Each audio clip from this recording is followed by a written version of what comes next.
Hoje vou te contar um episódio sombrio do império de Pablo Escobar, uma traição que marcou um antes e um depois. Uma mulher deslumbrante chamada Isabela ousou brincar com fogo, aliando-se secretamente ao cartel de Cali, mas o que aconteceu depois deixou todos perplexos. Ajude-nos a alcançar os 1000 inscritos. Inscreva-se no canal e conte nos comentários de qual parte do mundo você está nos ouvindo. A desconfiança nasceu em meio ao paraíso. Era março de 1989 e os raios de sol filtravam-se entre as altas ceibas da fazenda Nápoles, projetando formas mutantes sobre os caminhos de mármore que Escobar havia mandado construir anos atrás. O ar quente do Vale do Madalena trazia os sons distantes dos rugidos de leões e o barulho dos hipopótamos chapinhando em um lago artificial, enquanto o perfume intenso das flores tropicais se misturava com a fumaça dos charutos cubanos que tanto agradavam ao patrão. Pablo caminhava devagar pelos jardins de seu refúgio, com as mãos cruzadas nas costas, vestido com uma camisa branca de linho aberta no peito por causa do calor. Seus olhos escuros, sempre atentos, observavam com orgulho cada canto daquele mundo que havia construído do zero. Aos 40 anos, Pablo Emílio Escobar Gaviria era o homem mais influente da Colômbia, segundo a revista Forbes, figurava entre os 10 indivíduos mais ricos do planeta. Patrão, interrompeu uma voz. Era John Jairo Velázquez, conhecido como Popeye, seu chefe de sicários, que se aproximava com passo firme, fazendo suas botas ecoarem no chão. A senhorita Isabela já chegou. Está esperando o senhor na varanda principal. Pablo assentiu calmamente, deixando escapar um leve sorriso. Isabela Restrepo havia surgido em sua vida meses antes, durante uma das festas extravagantes que organizava em sua fazenda. Tinha 28 anos, uma beleza elegante e modos refinados. Vinha de uma família tradicional de Medellín que perderá sua fortuna durante a crise econômica dos anos 80. Sua pele dourada, os olhos verdes como esmeraldas e o sorriso enigmático a haviam fascinado, desde o primeiro instante, o narcotraficante mais temido do continente. Como ela chegou? Perguntou enquanto caminhava em direção à casa. No Mercedes prateado que o senhor lhe deu. Veio sozinha, como sempre. Pablo parou por um instante, contemplando alguns flamingos que se alimentavam perto do lago. Nos últimos meses, Isabela havia se tornado muito mais do que uma amante. Era sua confidente, a mulher com quem compartilhava seus pensamentos, suas frustrações e seus projetos. Estivera presente em encontros importantes, conhecera figuras de peso dentro da organização, e ele começara a confiar nela como só confiava em seu primo Gustavo Gaviria. Popeye, disse Pablo, sem desviar os olhos das aves. Você notou algo diferente na Isabela ultimamente? O sicário franziu a testa, analisando cuidadosamente a pergunta. John Jairo já sabia interpretar os tons sutis na voz de seu chefe e percebia uma tensão comum quando falavam daquela mulher. Em que sentido? Patrão? As perguntas que faz, o interesse pelos nossos movimentos, pelas rotas, pelos contatos em Cali. Pablo se virou e o encarou com uma intensidade no olhar, capaz de desarmar até o mais temido dos homens. Ontem ela me perguntou detalhes sobre o envio que temos planejado para a próxima quarta-feira, com destino a Miami. Disse que era apenas curiosidade. Um arrepio percorreu as costas de Popeye.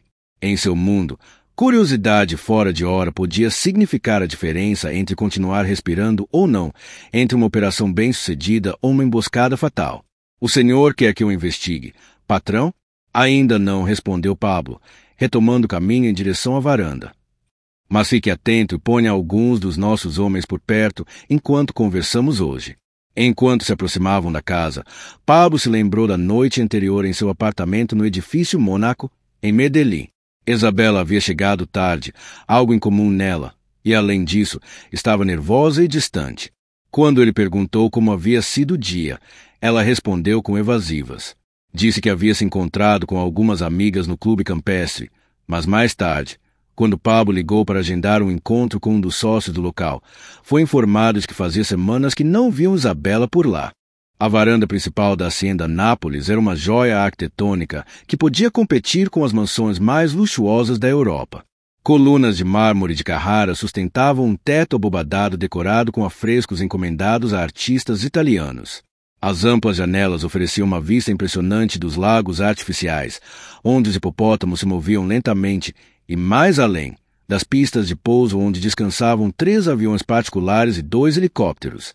Isabela estava junto à balaustrada, contemplando a paisagem. Usava um vestido branco de seda que realçava o tom dourado de sua pele, e seus cabelos castanhos caíam em ondas suaves sobre os ombros. Ao ouvir os passos de Pablo, virou-se com um sorriso que havia conquistado o homem mais temido do país. "Meu amor", disse ela ao se aproximar para beijá-lo, "como você está?" "Parece pensativo." Pablo a envolveu nos braços, mas permanecia em alerta. Observava cada gesto, cada entonação em sua voz. "Apenas assunto de trabalho, rainha. Nada com que você deva se preocupar." Sentaram-se nos móveis de vime elegantemente decorados, enquanto os empregados serviam o uísque escocês envelhecido por 3 décadas, pequenos aperitivos preparados pelo chefe francês que Pablo havia contratado para ocasiões especiais. O céu começava a se tingir de tons dourados e rosados com o pôr do sol, criando um clima romântico que contrastava com as dúvidas que começavam a se instalar na mente do narcotraficante. "Pablo", disse Isabela após um gole de sua bebida, "minha irmã Carmen comentou que a situação na cidade anda muito tensa ultimamente. Disse que há preocupação com rumores de guerra entre vocês. E os outros?" Os olhos de Pablo se endureceram. Isabela raramente tocava em assuntos ligados ao cartel. Quando fazia, era com extrema discrição. Aquela pergunta direta sobre o conflito com o cartel de Cali lhe pareceu deslocada. "São apenas boatos, amor. Nada além de rumores." Pablo observou atentamente o rosto dela. "E por que esse assunto te preocupa justo agora?" Isabela baixou o olhar, brincando com a borda do vestido, visivelmente nervosa. "É que você se lembra que Carmen trabalha no banco? Ela me contou que ultimamente tem percebido movimentações financeiras suspeitas, transferências bem grandes para contas no Vale del Cauca. Ela está preocupada. Acha que, se a situação piorar, toda a família pode acabar sendo afetada." Pablo recostou-se lentamente na cadeira, refletindo sobre o que acabará de ouvir. O Vale del Cauca era o reduto do cartel rival, e era verdade que Carmen Restrepo trabalhava no Banco de Bogotá, uma das instituições financeiras mais importantes do país. Mas o fato de Isabela falar com tanta facilidade sobre dados bancários confidenciais acendeu todos os seus alertas. "Carmen te passou alguma informação específica sobre essas transações?" Perguntou com aparente naturalidade, embora não desviasse os olhos dela nem por um instante. "Não, nada concreto", respondeu ela rapidamente. "Só comentou que eram cifras enormes, milhões de dólares." Então, com um sorriso que parecia tentar dissipar a tensão, mudou de assunto. "Mas não quero mais falar de coisas ruins. Me conta, como está sua mãe? Faz tempo que não a vejo." Mencionar Hermilda Gaviria era tocar em um ponto delicado. A mãe de Pablo era sagrada para ele, e poucos tinham o privilégio de ter compartilhado momentos com ela. Isabela já havia participado de alguns jantares em família, e Hermilda demonstrara uma clara simpatia pela jovem. "Ela está bem. Obrigado por perguntar", respondeu Pablo, fazendo uma breve pausa. "Na verdade, está planejando vir para a fazenda na próxima quarta-feira para celebrar o Dia de São José. Será uma reunião bem reservada, apenas com os mais próximos." Enquanto dizia isso, não tirava os olhos de Isabela. Por uma fração de segundo, notou um brilho no olhar dela, uma centelha fugaz de curiosidade que foi rapidamente substituída por uma expressão doce. "Que lindo! Eu adoraria estar aqui para recebê-la como ela merece." "Claro, minha rainha. Será um prazer ter você conosco." Mas Pablo sabia muito bem que não havia nenhum evento planejado para aquela quarta-feira. Aquilo não passava de uma armadilha, uma isca para confirmar se suas suspeitas eram verdadeiras. Se Isabela estivesse realmente passando informações ao cartel de Cali, logo se saberia, porque os inimigos começariam a se preparar para esse suposto movimento. À medida que a conversa derivava para assuntos inofensivos, Pablo não baixava a guarda. Observava cada gesto, cada nuance na voz de Isabela, com a precisão instintiva de um caçador. Anos sobrevivendo nas ruas de Medellín o haviam transformado em um mestre da intuição, um especialista em detectar a traição antes mesmo que ela se concretizasse. O sol já havia desaparecido completamente quando Isabela anunciou que precisava voltar para a cidade.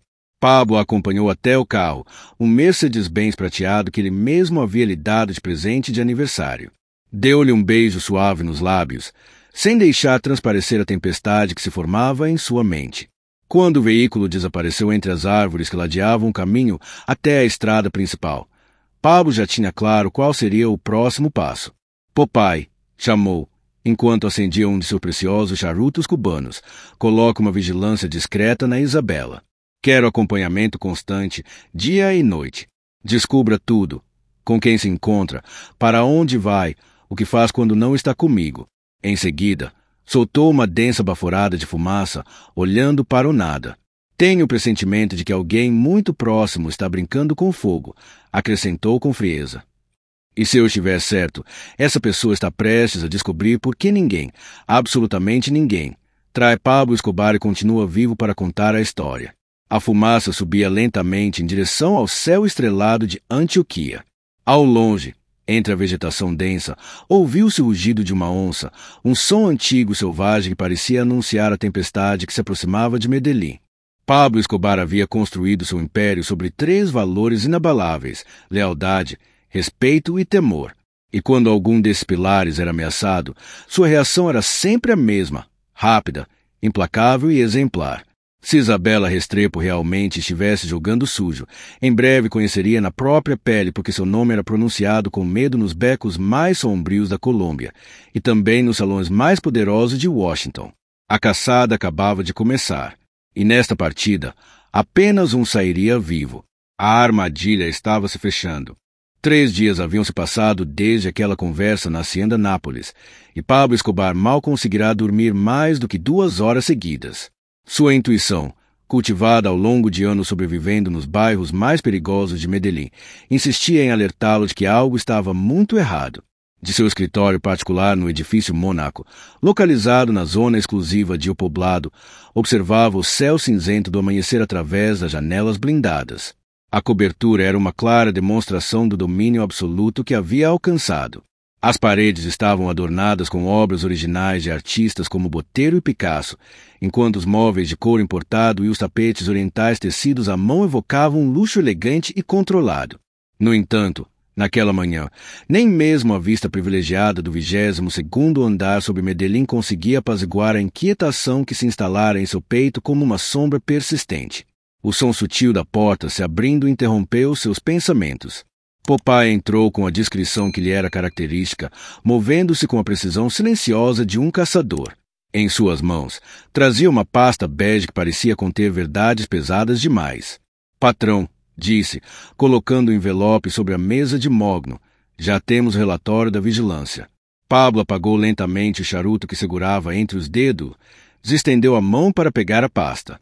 Seus dedos, adornados com anéis ostentosos de ouro e diamantes, tremiam levemente ao abri-la. O que encontrou na primeira página confirmou seus piores pressentimentos. A imagem inicial mostrava Isabela saindo de uma cafeteria elegante no centro de Medellín, justamente no dia em que havia dito que estaria em casa, descansando. A segunda foto a capturava conversando de forma muito próxima com um homem de terno escuro que Pablo reconheceu imediatamente, Fernando Henao, um dos principais cérebros financeiros do cartel de Cali. Quando essas fotos foram tiradas? Perguntou Escobar com a voz quase imperceptível. Ontem à tarde, patrão, entre 2 e 4. Nosso fotógrafo conseguiu se aproximar o suficiente para gravar parte da conversa. Pablo virou para a página seguinte. Ali encontrou a transcrição parcial daquele diálogo. Cada palavra saltava do papel direto para o centro do seu peito como punhais. Não haverá nenhuma reunião de família na quarta-feira. É apenas uma isca. Pablo desconfia. Precisam antecipar a operação para quinta. Os punhos de Pablo se cerraram com força. Não apenas havia sido traído, como ela também havia decifrado a armadilha e alertado seus inimigos sobre suas suspeitas. A mulher que conhecia seus segredos, que havia compartilhado sua cama, que inclusive havia jantado ao lado de sua mãe, era na verdade uma agente infiltrada pelo cartel rival. Há mais informações? Perguntou Pablo, embora sentisse que a resposta só traria mais raiva. Popeye assentiu com seriedade. Temos acompanhado seus passos nos últimos 2 meses. Ela se encontrou com Henao pelo menos 6 vezes. Também temos indício de que esteve em uma casa de segurança em Envigado, onde acreditamos que funciona parte da inteligência do cartel de Cali. Pablo se levantou e caminhou até a janela. De lá do alto, Medellín se estendia diante de seus olhos como uma maquete tridimensional de tudo que havia construído. Cada zona, cada rua, cada prédio tinha um significado dentro do seu império. E agora, uma pessoa em quem depositara sua confiança o havia traído pelo dinheiro do inimigo. Há quanto tempo ela vem recebendo os depósitos? Perguntou, sem se virar. Segundo nossas fontes bancárias, começou a receber transferências periódicas há cerca de 4 meses. Sempre valores pequenos, distribuídos entre várias contas, para não levantar suspeitas. 4 meses. 1 mês antes de ela entrar em sua vida. Tudo havia sido friamente calculado desde o início. A mulher encantadora e refinada que conhecera casualmente durante uma festa em sua fazenda fora enviada intencionalmente para conquistá-lo e extrair informações. Sua história de família falida, seu ar de fragilidade, sua aparência impecável, tudo fazia parte de uma manobra perfeitamente orquestrada. Pablo voltou para sua mesa e pegou o telefone especial que usava apenas para assuntos de máxima confidencialidade. Discou um número que apenas 5 pessoas conheciam. Gustavo, disse assim que o primo atendeu. Precisamos nos encontrar agora, no lugar de sempre. Problemas? Perguntou o primo. Graves, respondeu Pablo, e desligou. O lugar de sempre era uma fazenda discreta nos arredores de Medellín, propriedade de um latifundiário que há anos colaborava com o cartel. O local servia como refúgio para reuniões extremamente delicadas. 1 hora depois, os 2 primos estavam sentados na varanda rústica, cercados pelo canto dos pássaros e pelo aroma forte do café recém-passado. Gustavo Gaviria, apelidado de Leão, não era apenas o número 2 do cartel. Era o irmão que Pablo nunca teve, o único ser humano em quem confiava sem reservas. Ao mostrar-lhe as imagens e a transcrição, Gustavo permaneceu em silêncio por vários minutos, assimilando o tamanho da traição. Isso é pior do que imaginávamos, disse finalmente, com seriedade. Se eles têm dados tão precisos sobre nossas operações, podem estar preparando algo grande, uma batida policial, ou talvez um golpe bem coordenado. Pablo assentiu em silêncio. Por isso quero que cuidem da Isabela de uma forma que deixe uma mensagem clara para Cali e para qualquer outro que esteja pensando em mudar de lado. Tem certeza absoluta, primo? Se dermos esse passo, não haverá volta. Isabela tem vínculos com famílias influentes e contatos nos altos círculos sociais. A morte dela será notícia nacional. Exatamente, interrompeu Pablo com um olhar gélido que já havia feito tremer generais condecorados. Quero que ela se torne um exemplo. Que as mães contem a história de Isabela Restrepo aos seus filhos como um aviso. Gustavo entendia perfeitamente a lógica do primo. No mundo do narcotráfico, demonstrar fraqueza era quase tão mortal quanto uma bala. Se Escobar ignorasse uma traição desse nível, a mensagem enviada seria que o líder do cartel de Medellín já não era o mesmo. Como você quer proceder? Perguntou Gustavo. Pablo recostou-se na cadeira, contemplando as montanhas que cercavam Medellín, enquanto em sua mente se formava um castigo que deixaria uma marca indelével. Quero algo impactante, impossível de ignorar, disse após uma pausa, onde crueldade e estratégia se entrelaçavam em sua cabeça. E quero que ela entenda perfeitamente porque vai morrer. Onde? Perguntou Gustavo com um tom seco.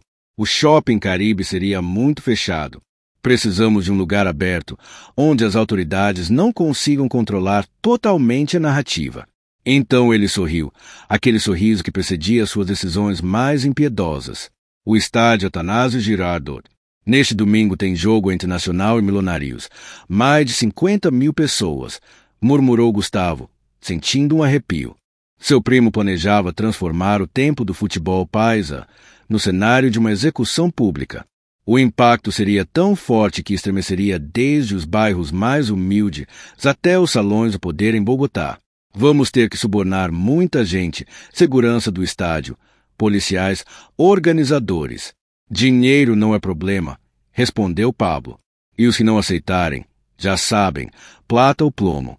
Essa frase havia se tornado o lema não oficial do cartel. Primeiro ofereciam suborno, e se não funcionasse, aplicavam a violência sem hesitação. Era uma lógica simples, mas devastadora, que corrompera juízes, oficiais, políticos militares igualmente. E ela sabe de algo? Não, negou Pablo. Me ligou hoje de manhã, como se nada tivesse acontecido. Falou sobre o jogo de domingo, empolgada porque nunca esteve no estádio. Seu sorriso tornou-se gélido. Eu disse que seria uma experiência inesquecível. Gustavo conhecia bem demais seu primo. Aquele tom que ele acabará de usar não deixava espaço para dúvidas. A compaixão já não fazia parte da equação. Isabel Restrepo havia assinado sua sentença no instante em que escolheu trair o homem mais temido da Colômbia. Quantos homens vamos precisar? O suficiente para tomar o controle do estádio por 5 minutos. Depois disso, desaparecemos como se nunca tivéssemos estado lá. Pablo levantou-se da cadeira, encerrando a conversa. E certifique-se, Gustavo, de que as câmeras de televisão capturem tudo. Quero que cada lar neste país veja o que acontece com quem ousa trair Pablo Escobar. Enquanto se dirigiam às suas caminhonetes blindadas, ambos sabiam que estavam prestes a executar uma das ações mais selvagens que Medellín lembraria por gerações. No mundo em que eles habitavam, a compaixão não era uma opção. A crueldade não era apenas um recurso, era uma necessidade. Um meio de respirar, de comandar, de sobreviver.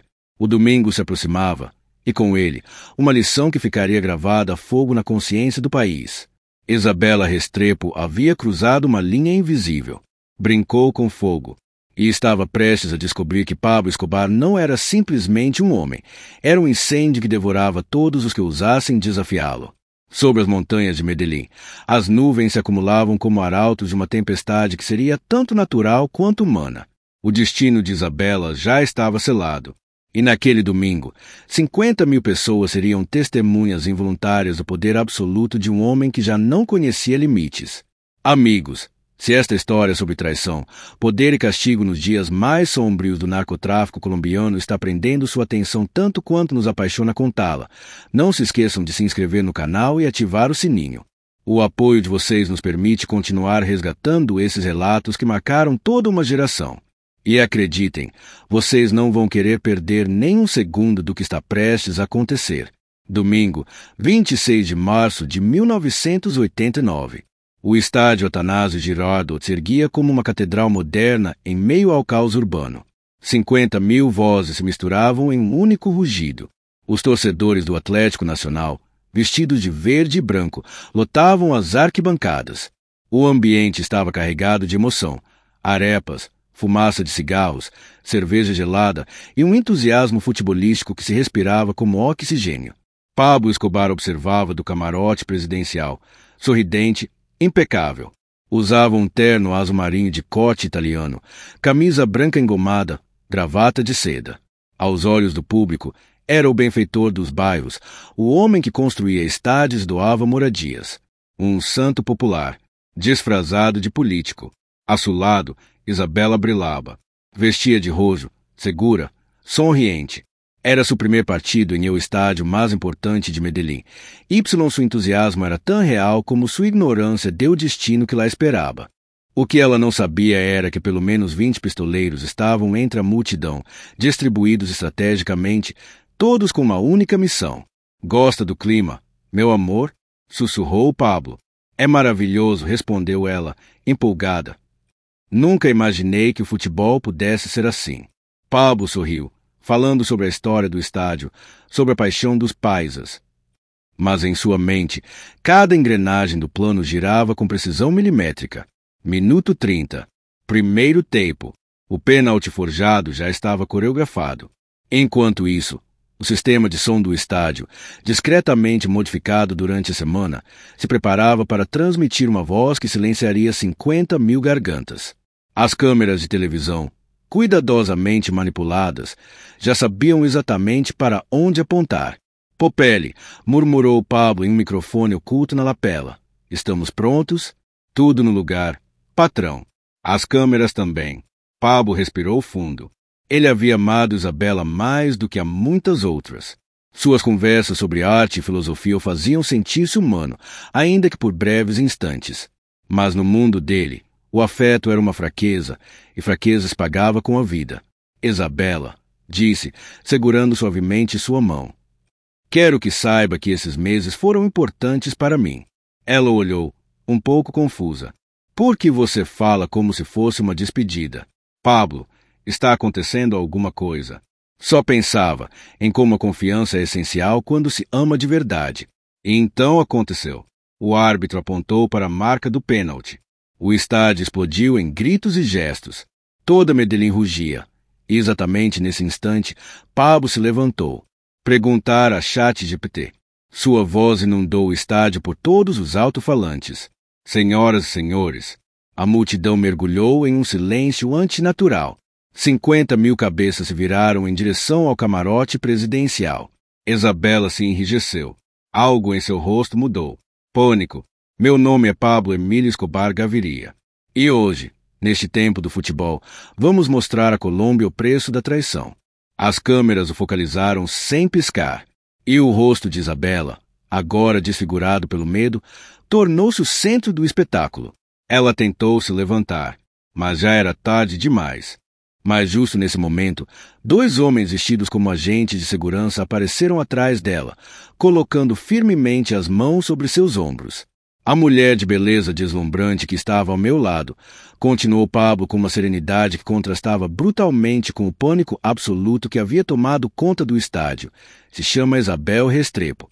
Durante meio ano, compartilhou minha intimidade, conheceu meus pensamentos mais profundos, conquistou minha confiança. Um murmúrio inquietante começou a se espalhar entre os presentes.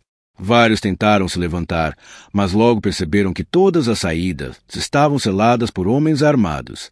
O que Isabel ignorava, disse ele, fazendo uma pausa carregada de tensão, é que eu sempre descubro a verdade. E a verdade é que essa mulher tem vazado informações confidenciais sobre meus movimentos para o cartel de Cali, tudo em troca de algumas moedas de prata. Isabel tentou falar, mas o terror a deixou muda. Lágrimas escorriam descontroladamente por seu rosto, enquanto assimilava o abismo no qual havia caído. Pablo tirou do casaco algumas fotografias ampliadas. Levantou-as com calma, permitindo que as câmeras captassem cada uma delas. Nessas imagens, disse, ela aparece se reunindo com Fernando Henao, operador do cartel rival, em pelo menos 6 ocasiões diferentes. E não só isso. Nas gravações de áudio, Isabel revela detalhes sobre rotas de transporte, datas-chave locais às nossas casas seguras. Um silêncio sepulcral tomou conta do estádio. Era possível ouvir o assobio do vento entre as arquibancadas. Em todo o país, milhões acompanhavam a transmissão sem acreditar no que viam. Pablo virou-se para Isabel com uma voz que de repente assumiu um tom quase paternal. Tem algo a dizer antes de receber o que merece? Com um esforço quase sobre-humano, Isabel conseguiu articular algumas palavras. Pablo, eu cometi um erro. Fui forçada. Ameaçaram matar minha família se eu não colaborasse. Sua família? Repetiu Pablo com um sorriso que gelou o sangue de todos. Sua família está segura, aproveitando a vida em Miami há 3 meses. Os Rodrigues Orejuela os enviaram para lá com nomes falsos e malas cheias de dinheiro. A última mentira de Isabel havia sido exposta diante de toda a nação. Não houve pressão, nem chantagem. Apenas uma ambição desmedida. O desejo de uma mulher que pensou que podia manipular o homem mais temido da Colômbia. Pablo fez um pequeno gesto com a mão. No alto do estádio, um atirador de elite que esperara pacientemente durante todo o primeiro tempo ajustou sua mira telescópica.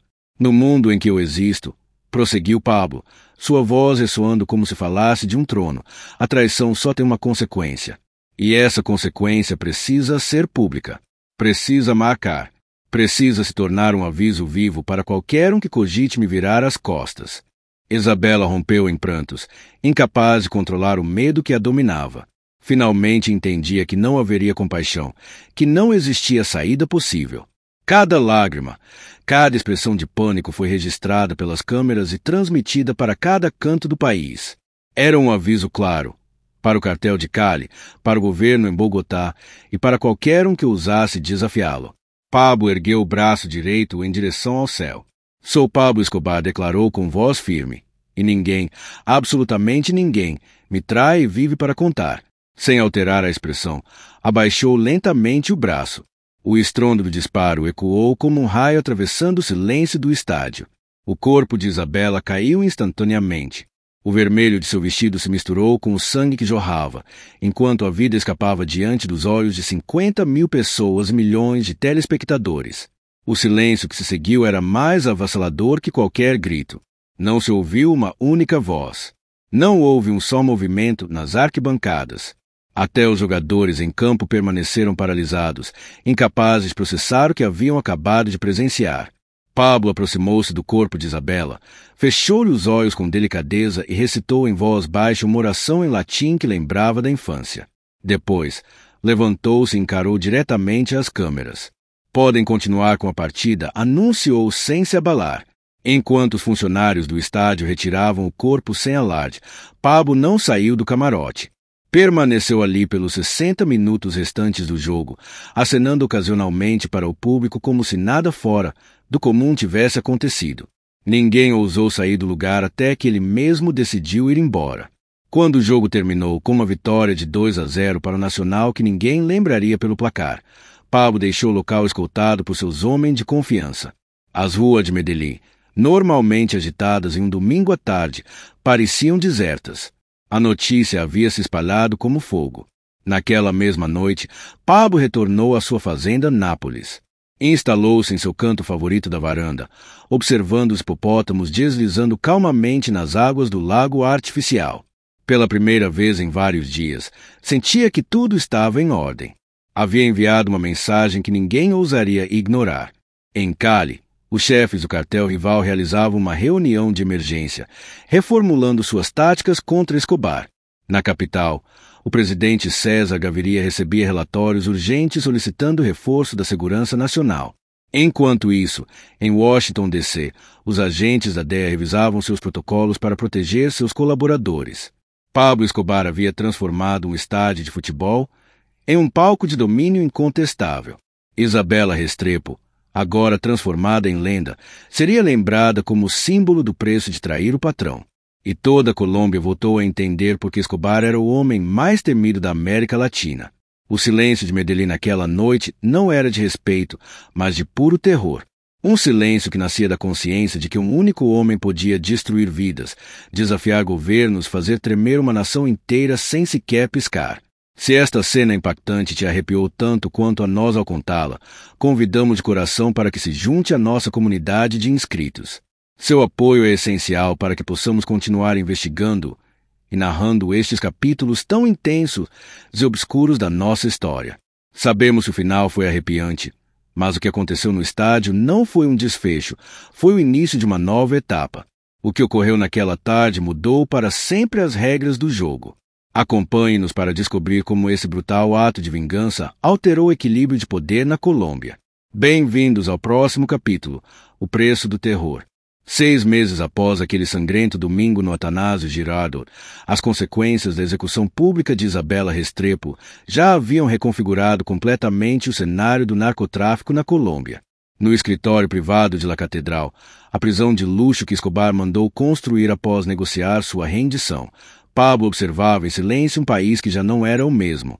A prisão fortificada encravada nas montanhas de Envigado era uma ilustração viva da contradição que Pablo Escobar encarnava em 1991. Embora oficialmente figurasse como um detento cumprindo pena por narcotráfico, na prática, La Catedral se assemelhava mais a um clube privado de onde o capo seguia comandando seu vasto império criminoso. Aquele recinto contava com luxos impensáveis para uma prisão, um campo de futebol, boate, bar, restaurante e suítes com comodidades que deixariam envergonhados os hotéis 5 estrelas da capital. Patrão. A voz de Popelli interrompeu seus pensamentos ao entrar no escritório, com uma expressão que misturava orgulho e alerta. Temos o relatório final sobre o que ocorreu no estádio. Pablo levantou o olhar do dossiê que examinava, um relatório meticuloso sobre os movimentos internos do cartel de Cali, conseguido graças aos seus contatos infiltrados. Desde a morte de Isabela, os últimos meses tinham sido uma mistura intensa de vitórias estratégicas, ameaças emergentes, que haviam mudado completamente sua posição no xadrez do narcotráfico global. O que dizem os números? Perguntou, acendendo calmamente seu habitual charuto. Popelli espalhou vários documentos sobre a robusta mesa de mogno. Do lado positivo, as deserções do cartel de Cali foram consideráveis. Segundo nossas fontes, pelo menos 40 figuras de alto escalão pediram para se reunir conosco nas últimas semanas. O medo dá resultado, comentou Pablo com um leve sorriso de satisfação. A execução de Isabela havia sido uma mensagem clara e contundente. A força daquela ação semeou terror entre os aliados do cartel rival, a ponto de muitos considerarem mais prudente mudar de lealdade do que arriscar um fim semelhante. Essa violência cuidadosamente calculada resultou em uma expansão significativa de seu poder e influência. E o lado ruim?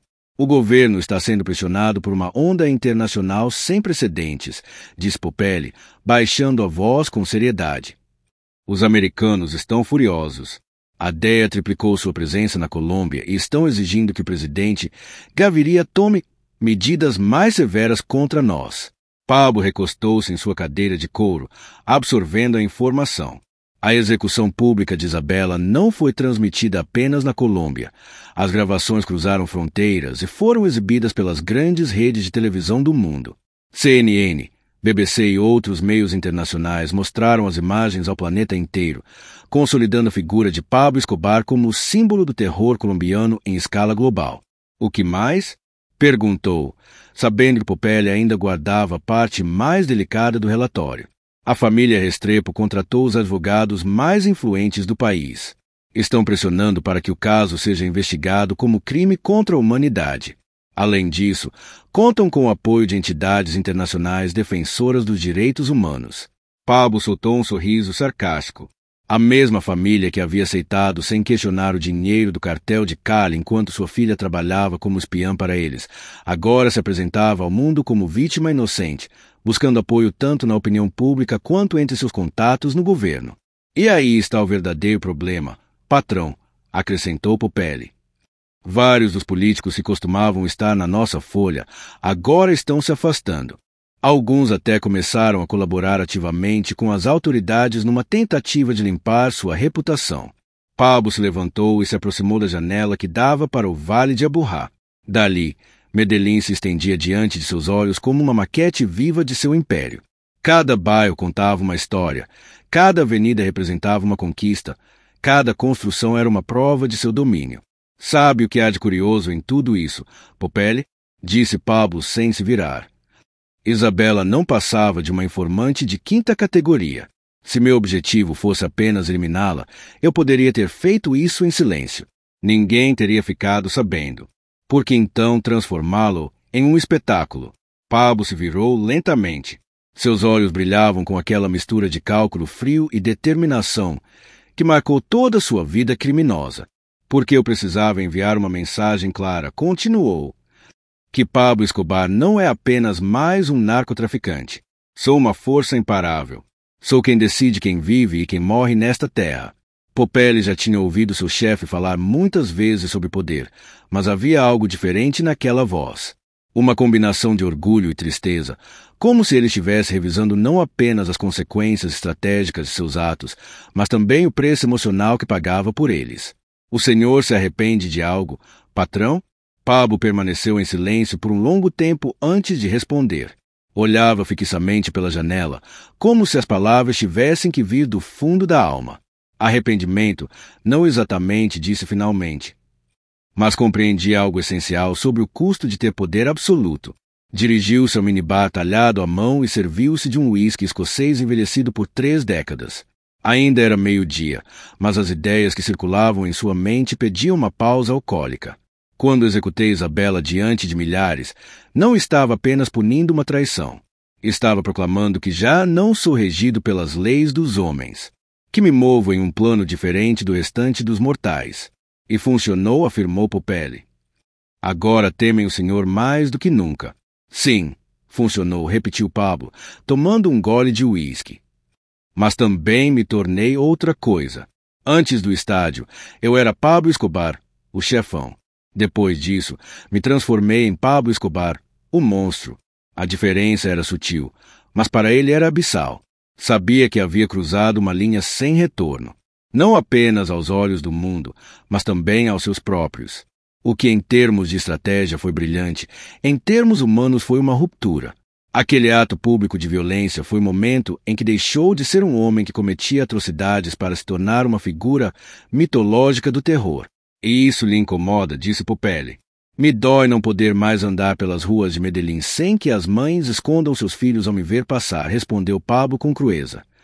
Me dói que, ao ouvirem meu nome, a primeira coisa que lembram não sejam as casas que construí para os pobres, nem os hospitais que ajudei a erguer, mas sim a imagem de Isabela caindo naquele estádio. Popelli compreendia essa luta interna. Pablo sempre cultivou cuidadosamente a imagem de benfeitor do povo, um Robin Hood que tirava dos ricos viciados do norte para dar aos pobres de seu país. Mas aquele ato de sangue em público apagou qualquer vestígio dessa narrativa. No entanto, não posso negar que foi uma jogada perfeita do ponto de vista dos negócios, acrescentou Pablo. E ele tinha razão. Após o assassinato de Isabela, o cartel de Medellín viveu seu auge mais notável. Mais lucros, menos concorrência. O medo, eles descobriram, valia mais do que qualquer fortuna. Desde aquele dia, nossas operações cresceram 40% e quase não tivemos mais casos de traição, confirmou Popelli. Pablo assentiu, mas seu rosto não mostrava alegria. Esse tipo de número, em outros tempos, o teria enchido de orgulho. Sabe qual foi o verdadeiro preço do que fiz naquele domingo? Qual, patrão? Minha humanidade, respondeu com a voz baixa, enquanto apagava lentamente seu cigarro. O dia em que ordenei que matassem Isabela diante de todo o país, foi o dia em que deixei de ser um homem que fazia coisas terríveis por necessidade e passei a ser alguém que, em si mesmo, é terrível. Essa confissão vinha de alguém que já havia mandado matar milhares.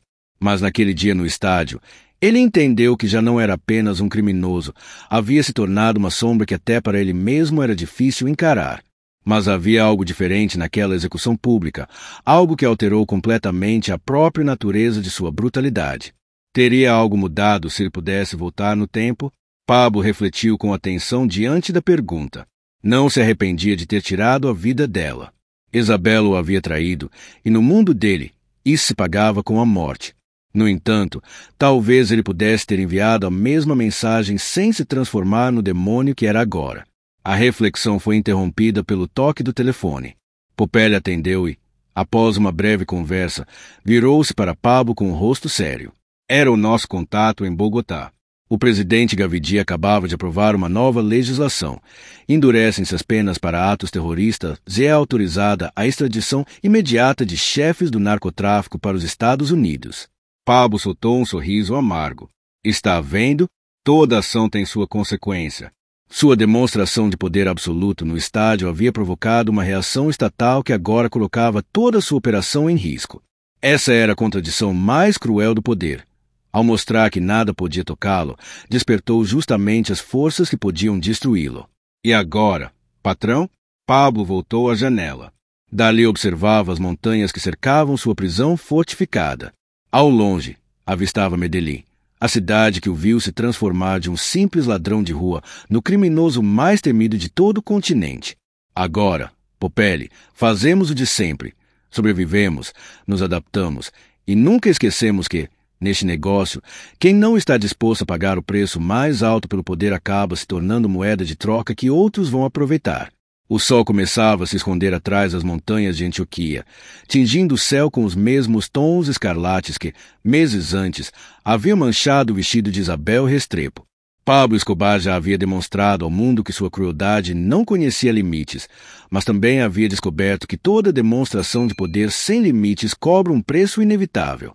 A história de Isabel terminou naquela noite no estádio, mas as repercussões de sua morte o perseguiriam até seu último suspiro. Aquele homem que um dia sonhou em ser o protetor dos pobres acabou se tornando o rosto do medo. Uma transformação tão definitiva quanto a bala que selou o destino da mulher que ousou traí-lo. No universo do narcotráfico, Pablo venceu o jogo, mas a batalha por conservar sua alma perdeu algo irrecuperável, a oportunidade de ser lembrado como algo mais do que um monstro. Este relato cruel não busca alimentar o sensacionalismo, mas sim deixar sobre a mesa perguntas profundas. Foi justo punir uma traição de forma tão impiedosa? Vocês teriam tido a coragem, ou a frieza, de agir da mesma forma? Foi astúcia estratégica ou delírio de um psicopata? Alguns dirão que ele defendeu seu império como qualquer líder faria. Outros, que ele cruzou a fronteira que separa o homem do inferno. A verdade é que aqui não há heróis nem vilões, apenas decisões que marcaram o destino de um país para sempre. Se essas histórias reais do mundo do narcotráfico impactam vocês tanto quanto a nós nos fascina investigá-las, sua inscrição não é apenas um clique, é um voto de confiança no conteúdo que não teme mostrar a verdade. Enquanto outros canais vendem ficção, nós apresentamos a realidade sem filtros, a história de uma nação que viveu à sombra de um homem que escolheu se tornar uma lenda. Querem mais relatos que os deixem acordados durante a noite? A história da Colômbia guarda segredos ainda mais sombrios. E só vocês decidirão se devemos continuar desenterrando-os.